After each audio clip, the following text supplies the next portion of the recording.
Cent Podcast. All right, we're live.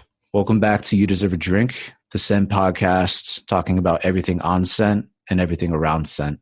As always, I'm joined by the main man, Rizzle. What's going on, Rizzle? How are you, man? Another exciting week. I feel like every week we're like trying to figure out how to cram in all the things that are going on. It just seems like so much is happening so quickly.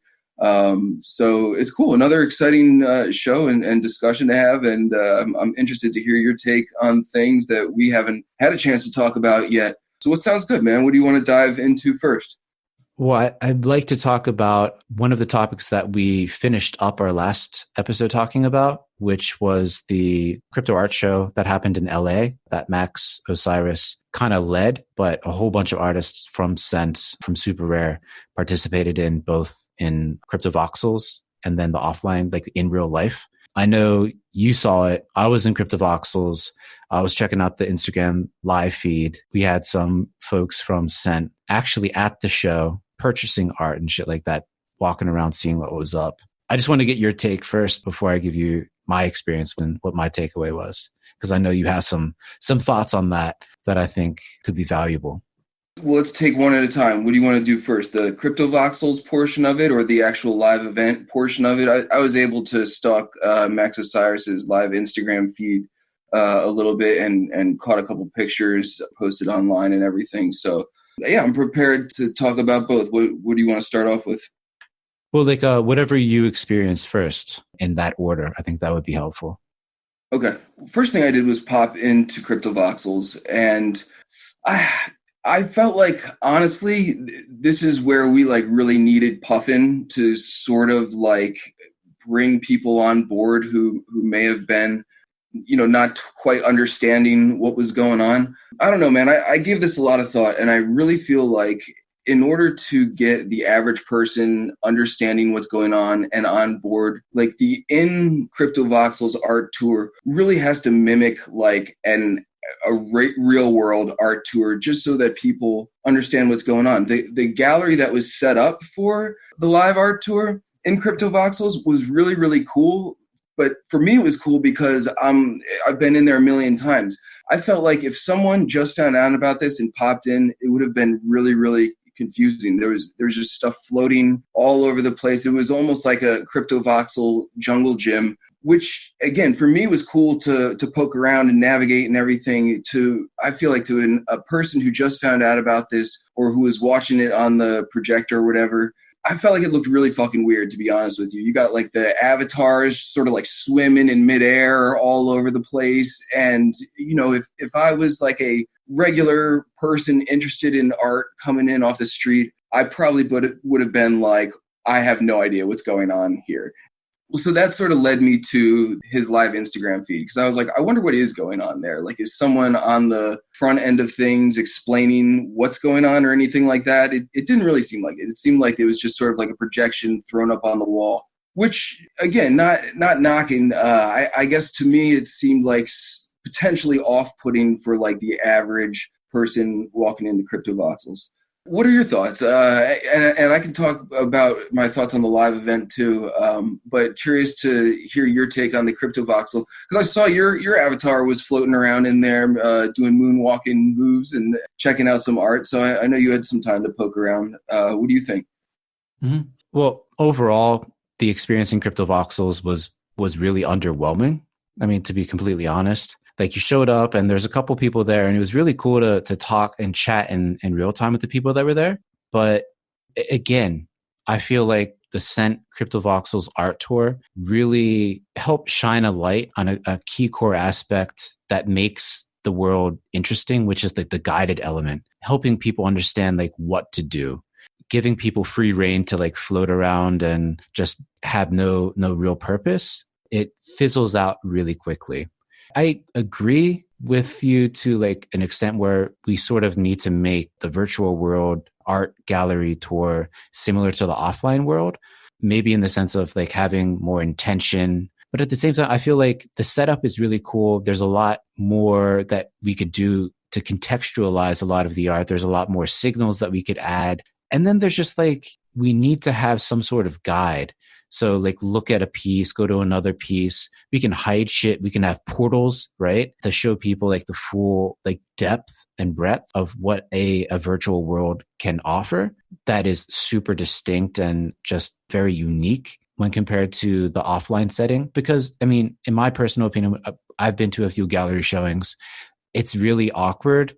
If you don't know a lot of people there, you're like, okay, this is a little bit different. I'm not sure what to do. Like, I'm looking at the art. I've looked at the art. Do I go now? Like, do I just like get super drunk? Like the real world experience can be very awkward too. But in the online world, it was cool. People are floating around, they're talking, but there needs to be some broader aim. There needs to be some guidance. I felt like that would have helped more people stick around and like be more interactive in the online world. But glass half full take, this was an event that was all organized essentially in the digital world. It was put together by people that all met online, that were able to communicate online, that were able to coordinate online. And I think this is probably one of the first instances where we had artists that have galleries and they're showing their stuff in the digital world first, and they're able to bring that together in the offline world kind of as an extension of what's happening in the digital world. That's the aspect that I think is really exciting and is really novel. But of course, like there's so much scope to improve. Yeah, I have strong feelings about it, honestly, it's because like I really, really like all of our artists on Scent, and I really, really like the Scent community, and I want it to be good, like really good, so badly that I think anything that doesn't like quite live up to the hype or whatever vision I had in my head is a little bit of a letdown, because you're right, man. This is so cool. The fact that it's even happening in the first place is awesome. I bought my ticket from Max Osiris and everything just to like sort of show support and hopefully more things like this are done. I checked out the Instagram feed and poked around the pictures and everything. To me, and tell me if you think this is accurate. To me, from what I gathered from my angle, it looked more like an art show featuring crypto artists rather than a crypto art show. I mean, would you say that's sort of accurate? I mean, from what I was able to see through the Instagram live feed as well, it's people are like, this is crypto, or a lot of people had different expectations going in there. And we had talked about the expectation that there's going to be like a lot of screens showing this art, and having that be like a key feature of this to kind of distinguish crypto art from like traditional art or like regular, what people would assume art would be. And I think there was a lot of constraints, obviously monetarily, and then time-wise to prepare, that probably made that idea prohibitively expensive and just untenable. And the fact that people were able to actually print out a lot of their work and have it hanging there, that is a feat in and of itself. But I feel like there's a huge disconnect with what a lot of people assume crypto art to be, which is digital first, screens or something like that, and what actually was able to get off the ground, which is work hanging on the wall. A lot of it just printed out, and then like a projector showing some stuff. Dude, so I had a vision. It hit me like a fucking thunderbolt, and I'm gonna drop it on you. And maybe we can manifest this, man. Maybe it's just like a totally harebrained idea, but I'm like, dude, someone needs to do this right? Scent Crypto Arts Festival 2020. I'm gonna walk you through it. Are you ready? Do it. You walk up to the place, right? And it's like sports bar type of like scene, atmosphere, maybe like rented out a sports bar. So there's like fucking big screen TVs all over the place, like glitching out with all sorts of like crypto art and everything. And so you walk up to the door, there's like, some music thumping in the background and everything. You can see that there's like stuff going on like all the screens and everything. You got an Ethereum exchange as soon as you walk in, like someone introducing, how to get Ethereum so that you can participate if you want to. And so you're onboarded right away, like coming in the door or whatever. And so then you walk in, man, and it's all around you, right? You got QR codes popping up on like every single piece. So people have their phones with their Ethereum wallet loaded. They can, purchase some of the art like right there, right then, if they want to. You walk in a little bit deeper. You're like, what is this cool music? Oh shit, dude, it's DJ Lethal. He's spinning, propping up his crypto art, music thing that he's got going on. Dude, I want like the whole deal, man. I want like live demos and classes. I want Skeeny giving tattoos that are immediately sent over to Connie to be digitized and placed on the blockchain, like right there. 10 VR headsets being projected onto the wall, what they're seeing for the live Crypto Voxels art tour that's being guided by Puffin in the Crypto Voxels world.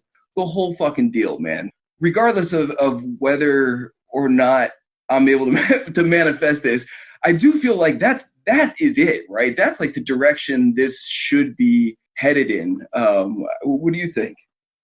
I mean, I'm totally on board with that. I feel like somehow Berlin like would be the place for this. I know that's like in terms of where DJ Lethal Skills is, it's close to him.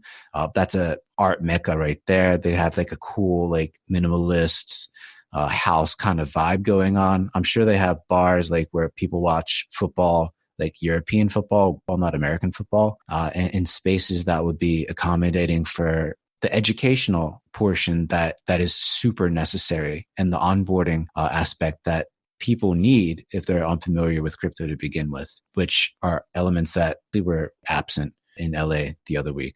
But again, like it's not to fault the attempt, because it's, as far as I know, one of the first of its kind to even come together. Fucking kudos to everyone involved. Hell yeah, you have to start somewhere, right? And through that start, we're able to see how we can make it better. And I feel like every time anyone posts on Cent, or anytime anyone makes a new work of art, it's always trying to get better, always trying to level up, always trying to push the bounds of what's possible. You know what I mean? I feel like we're going in that direction, and things are happening so quickly, and the space is really starting to take off. I wrote a post about it inspired by our last episode. Just things are moving so quick. The Cent Crypto Voxel Art Tour, it's 2 weeks ago. Feels like 2 years already. The LA Crypto Art Show, that was last Saturday. We're recording on a Friday night or Friday morning where you are. It feels like ages ago, man. There's so much collaboration already happening in the space. I feel like blackbox.art is already like onto a new mission, working on a Gangnam district with Common, making some neon neuromancer Blade Runner-esque portion of Crypto Voxels, which is super dope. We have like MLibT collaborating with WG Meets, Lazarus 2571's like making artwork featuring Matthias C. and Stina Jones. I feel like there's going to be an explosion of collaboration. And if we're able to put this 2020 Cent art show together in the virtual world and real world, that's going to be a beautiful extension of that. And I feel like we would do that at a time where this collaboration is really starting to take off amongst artists. Dude, you can see it's the direction. If we don't do it, someone's going to do it eventually, right? And maybe by this time next year, the technology is all available and out there to really like streamline this shit. I agree with everything you said, man. I have zero regrets of buying a ticket to the art show in LA, a virtual ticket.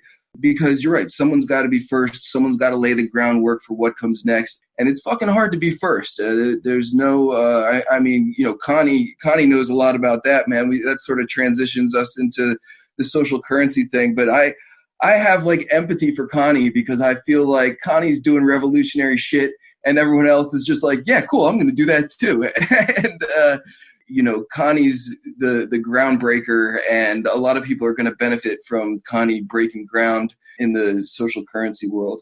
You want to talk about Roll, man? I mean, that I feel like is the other big thing that's come up in the past couple of weeks that almost like wasn't even a thing prior to that.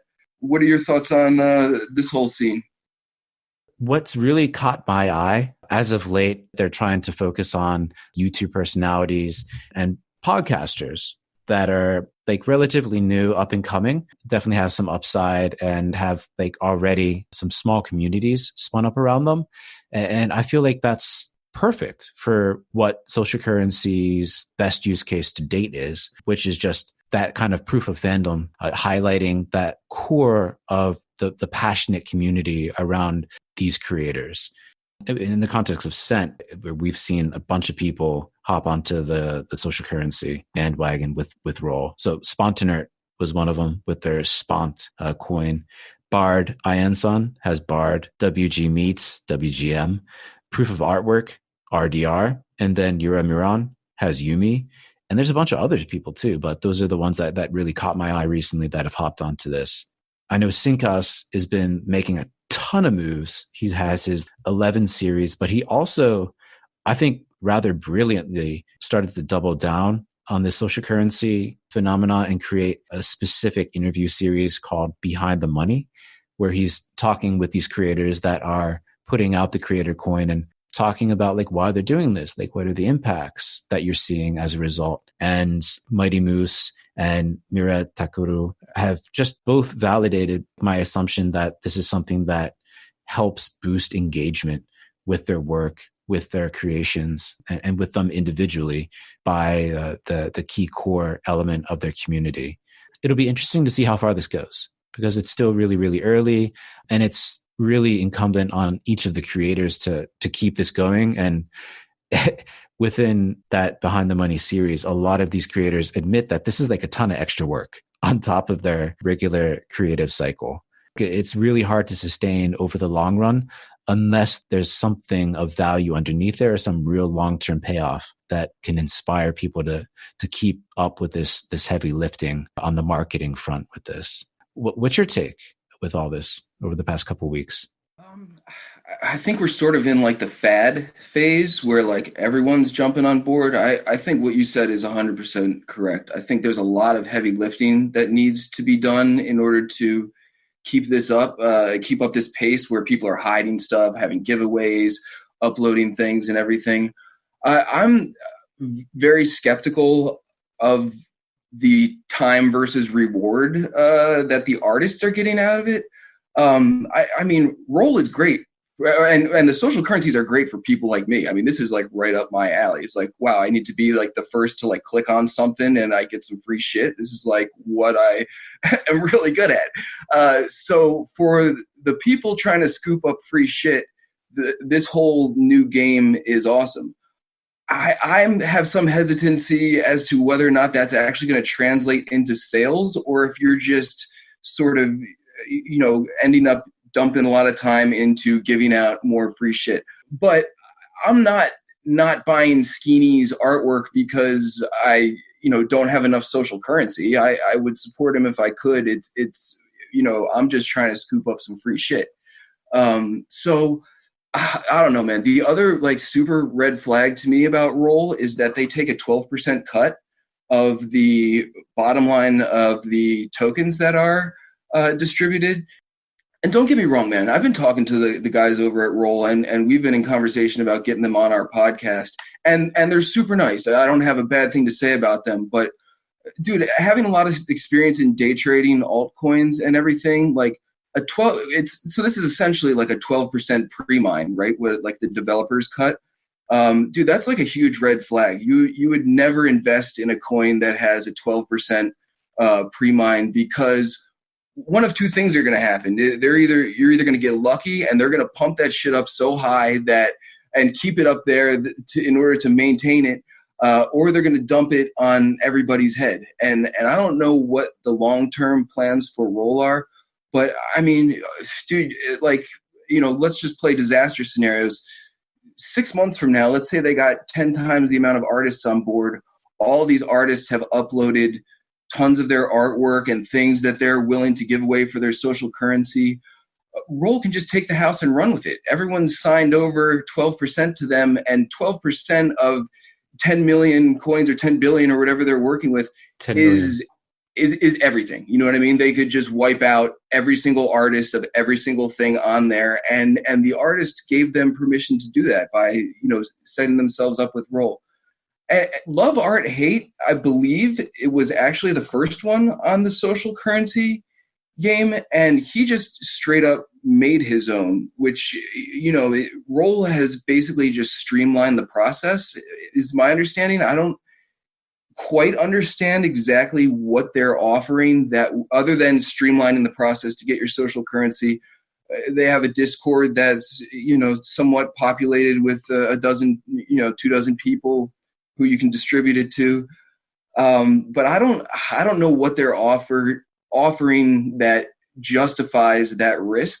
So I'm sketchy on Roll. I'm very interested to talk more about them. They're very nice guys, again, but that's coming from the day trading angle on things. I don't trust shit ever unless I really have dug deep and done my research and know what I'm getting myself into. So yeah, man, what do you think? Going back to the first point, does this engagement translate to increased actual sales? I was really excited to see Mighty Moose actually talk about this point explicitly. He claimed that there's a direct connection with after he introduced his Moose coin. After that, he saw 4 pieces fly off the shelf. That's interesting. Moose is someone that went from a lurker like us to expressing his creative gene to being on super rare, fucking selling works of art and being involved in this social currency thing. For someone like that, getting that exposure with the social currency coin, I know that's increased his exposure, not just amongst fans, but the creative community as well. And I feel like a lot of the other artists, they got on a little bit after him. So maybe we'll see them begin to see some of the returns that he's starting to see now. Going on to the other point that you made with the 12% cut that Roll's taking, which is 1.2 million tokens, I guess, out of the 10 million creators social currency. I saw Connie talk about this point, and I am kind of on his side about this, just from a game theoretic standpoint too. It's in Roll's best interest to just act as a staker for these creators, because if they do right by this batch of creators, they stand potentially and to gain much more by being able to onboard future creators, right? And not just artwork, but podcasts and the shows and things like that, because they're definitely branching out from the crypto art thing. I think that's really important. Yeah, that's my glass half full take. But yeah, when it comes to crypto, doing your homework is super important. Seeing what's going on, thinking about it from a company's perspective, it seems like I would take that risk since the creators aren't really putting up that much to begin with. I'm gonna have a hard time getting around the 12%, but I understand what you're saying. I'm a fan of the social currency scene in general. I gotta love Connie, man. I really feel like Connie is constantly thinking one step ahead of everybody else, and then everyone catches up. In the very beginning, I really hated on this concept in general, and it was Connie, and who deserves all the credit in the world, has been constantly kicking the tires, thinking outside the box, figuring out how to use this in creative ways that got me on board. The time versus financial reward for the artists, I think some people are going to figure out a way to do it really well, and other people are going to get pretty burned out from constantly trying to hide it and do airdrops and all this stuff. Cool, man. Let's move on. You have a post that stuck out to you this week, or what have you been looking at? Oh, for sure. In terms of a post that I'd love to shout out and highlight, I've been waiting for the moment when I can shout out what Chachi's doing. He's really pushing the ball forward with some of his 3D work, what he's doing with Blender. And I felt like when community matters, shouting out the actual usernames, but incorporating the 3D art that he's been working on and getting better at with Blender. I thought that was dope. My name was included, but he's constantly doing a lot of awesome shit. And I just love the fact that he's such a handyman and he does such quality work. Dude, his craftsmanship is ridiculously good. A lot of money is my guy in the virtual world to construct something, but Chachi's my guy in the real world when I want to have a nice fucking crib to crash in. I'm calling him to my place when I settle back in the States. There's that. And then yesterday, shout out to Green Giant for getting an interview over at St. James College, Oxford University. That's big effing deal. Wishing him all the best. So props to him. But those are my 2 posts that I really wanted to shout out. What other posts have caught your eye? Paprika had a post about 2 nights in a forest reserve. And I really like this. And I actually traded a couple DMs with him about it because clearly, so Paprika went to this forest reserve to do some legal advice, I guess, for something that was going on there. Pro bono, he was volunteering, and I guess he was under the impression that the accommodations were going to be like way more, mainstream, but it sounded like they were intense in a woods with wild animals, and he fucking hated every second of it. The thing I like about that is, clearly he rolled the dice trying to do a good thing for people, and he was saying to me, he was like, "You must really like camping or something." I was like, "No, I don't mind camping, but I do really like, people taking initiative to help others and adventures," and it seems like he definitely had one of those. Well, I like the context that actually unfolded too, because before he went to the forest, he had that post. He's like, I'm taking a break from scent. And then he's like, yeah, I'm going to go to the forest and going camping. And there's definitely like some rose tinted glasses on when he said that. And then he made the post where he came back. He's like, I fucking hated it. There's snakes and like wild animals trying to break in. They did break into the tent. Like, I'm never going back. And then he's made like a couple posts after that. Like he's fully back on board on set. I was just like, History OX has sort of popped up, posting a lot of pictures from the very early 1900s, which has been very interesting to look at. And around the same time, to me, a new user, Tyler M, has popped up, posting a lot of like really old pictures from like hippie festivals in New Zealand and stuff like that. And to me, those are both like cool, like new flavors that haven't been on scent too much, that I've been enjoying looking at those pictures and reading their posts and stuff. Do you want to get into Centerpiece this week? Yeah, take it away, man. Cool. So for everyone that knows, but for everyone that's new to You Deserve a Drink, Centerpiece is the portion of the show where Rizzo and I, we highlight our personal favorite posts that were on scent over the previous week. And thanks to our partnership with Marble Cards, each of our centerpieces actually will be minted by Marble Cards, and they'll be put up for auction. If they don't get sold, we will just donate the centerpiece Marble Cards to the actual original posters of the post that we shot out in the centerpiece. So to start things off, my centerpiece this week was Bard Ionson's Internet Dweller epic post. Epic post is correct. This shit blew me away. Bard is an artist, and his greatest inspiration artistically was this Korean American artist, Namjoon Baek. To understand his influence, like, he was such a visionary. As soon as he saw like a diode tube on a TV, he's like, I'm making art with that. And he was just stacking them on top of one another, making robots and thinking about the internet. He coined the internet superhighway as a term way back in the day before everyone else. This guy was an epic visionary. Bard Ionson's into this like oscilloscope, really trippy art form where he makes art with these like light rays and uses them to also make sound. You can totally see the influence of Namjoon Baek in what he's doing. And the story that he came across, like this internet dweller statue sculpture, and he was just trying to figure out what it was, like what it was called, because there was no label at the time. He just gave us his multi-year epic saga of trying to pinpoint what the name of this was or what number in this series. And you have to read it to fully appreciate it. It was one of the best things that I've read on scent personally. It was awesome. That was my centerpiece. What was your centerpiece? Dude, that was fantastic. I almost wish he had like broken it down into like he could easily re-release this into like a series of 10 posts that, one leads to another or whatever. My centerpiece is at Rama, that the grandparents do not end.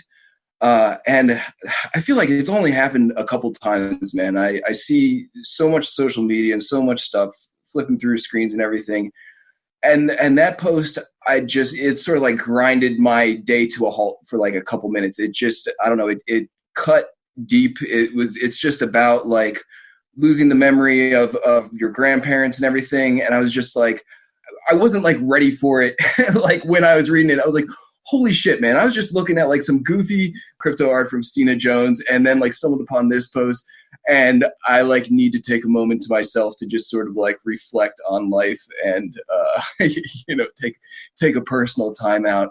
I don't know, that one is one of those posts that's sort of like stuck with me. I like thought about it a couple times later on and went back and like reread it and everything. And I don't know, nothing groundbreaking, but it like got me. So that's mine for this week. Yeah. Great pick. Absolutely great pick. Thank you, man. Now I need a moment to myself. Dude, another solid episode. We're going to come back to everyone next week with even more good stuff, thinking about how we're going to use this Marble Cards partnership in the long run, how we're going to get this art show in perhaps Berlin in 2020 off the ground, what we need to do there. The second installment of Secret Santa will be coming soon too, to Cryptovoxels and everyone around the world. So stay tuned for that. Thank you for tuning in to yet another episode of You Deserve a Drink. But anyway, dude, as always, it's a pleasure. Hell yeah, man. It's great every single time. Thanks, man. Hey, man. Take it easy. Later.